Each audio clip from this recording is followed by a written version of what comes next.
This is the story of a man who thought he was right. A man who didn't start with a heart of stone, but with a heart full of fire. He was a man of logic, a man of plans, and a man who believed that to save his people, he had to take control. He didn't see himself as a traitor. He saw himself as the one who knew better, the one who would force the world to change. His name is Judas Iscariot. Long before the silver coins ever touched his palm, Judas was a man of cold logic and burning ambition. Born in the small town of Iscariot, the son of Simon, Judas was not like the fishermen of Galilee. He was educated, sharp-eyed, and a master of numbers. He lived in a land under the iron thumb of Rome, where every coin earned was taxed and every prayer was a plea for a king to break the Roman eagle's wings. While others waited for a miracle, Judas waited for a leader. He was a man who believed that if you want to change the world, you need a plan, a budget, and a sword. One afternoon, by the dusty roadside, Judas first saw Jesus. He didn't just see a teacher, he saw a man who could command thousands with a single word. Judas watched as Jesus spoke, and for the first time in his life, his cold, calculating heart felt a spark of genuine awe. When Jesus looked at him and said, "Follow me," Judas felt a surge of adrenaline. He wasn't just joining a religion, he thought he was joining a revolution.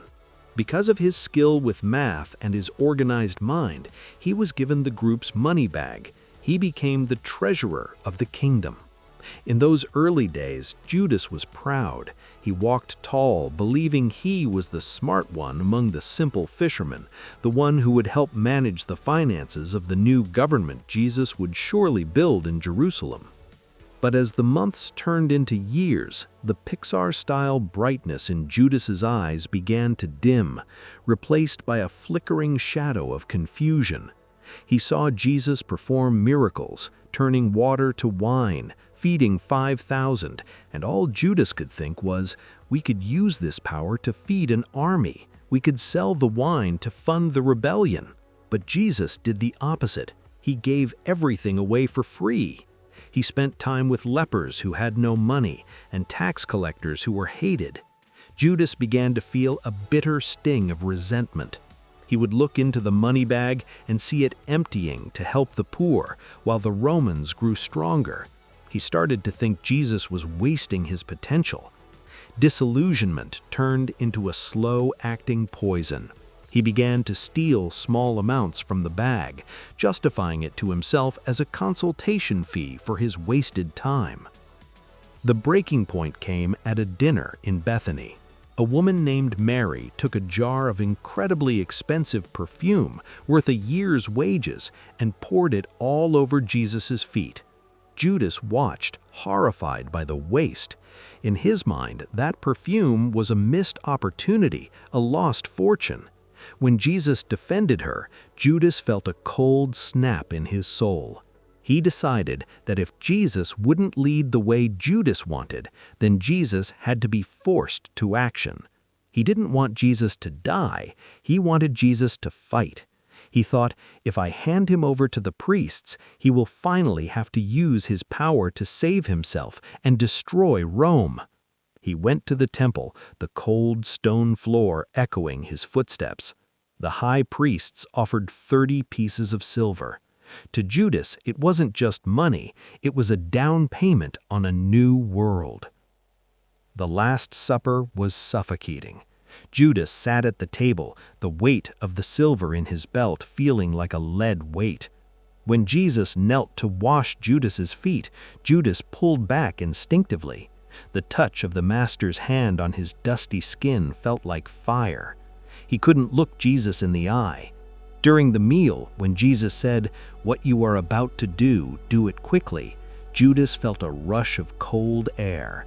He stepped out into the night, a night that felt darker than any he had ever known.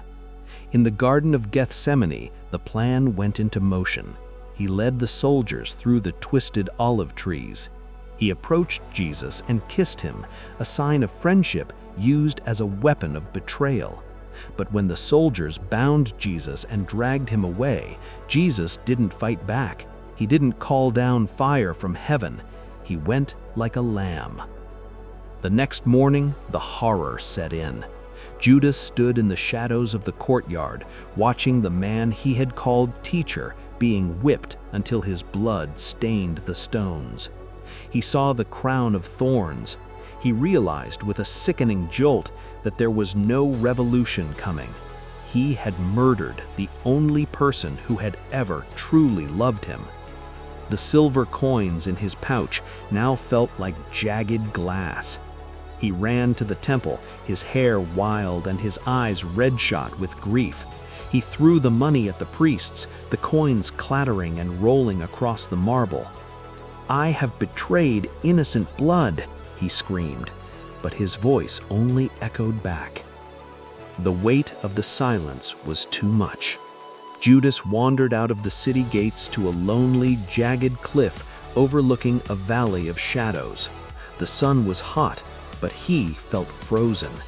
He looked at the rope in his hands and then at the city where his master was currently being nailed to a cross.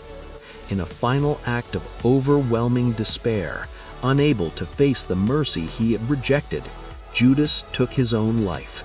He died in the dark, never realizing that the very man he betrayed was dying to forgive even a sin as deep as his. The tragedy of Judas isn't just that he betrayed Jesus, but that he stopped believing in forgiveness. He allowed his own good ideas to become an idol that blinded him to the truth. His story warns us that greed and pride don't just hurt others, they eventually hollow us out until there is nothing left. Remember, no matter how far you have wandered or how big your mistake, there is always a path back to the light if you are willing to let go of your pride. Don't let your regrets become your cage.